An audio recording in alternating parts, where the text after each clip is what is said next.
Ulanzi SK21. Sorry to say lah, aku rasa kita boleh push lagi limit Ulanzi SK21 ni.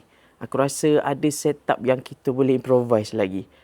Contohnya, kan ni ada 12 magnet. So, dekat bahagian ni, kita letak kita punya phone. Apa kata dekat bahagian belakang ni kita letak DJI Pocket 3. Macam style agak. Jom kita try. Jom kita testing setup yang pelik-pelik, yang luar daripada fungsi utama Ulanzi SK21. Kalau ikutkan pakai dengan phone je. Tapi kalau kita explore, aku rasa kita boleh buat a few setup yang aku tak sure apa yang korang akan buat dengan setup ni. Tapi for sure, sambil-sambil korang boleh ambil gambar. Macam dekat phone sekarang, aku tengah ada shutter ni dekat tangan.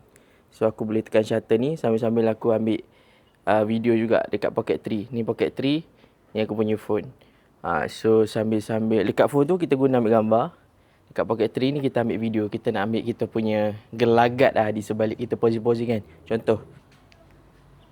Macam gambar kan dah static ini kan. Tapi disebabkan kita ambil video, kita boleh nampak movement kita tengah ambil gambar apa semua dan sebagainya. Confused sikit aku nak fokus lens mana. Lens tu ke lens ni?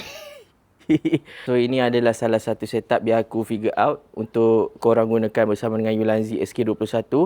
Korang boleh letak phone sekali terus dengan DJI Pocket 3 ni. So, apa pendapat korang mengenai hack setup yang aku buat tadi? Kan, letak phone kat sini, letak Pocket 3 kat sini. Maksudnya kita ada dua device berbeza untuk dua fungsi berbeza. Yang ni kita boleh fokus ambil gambar.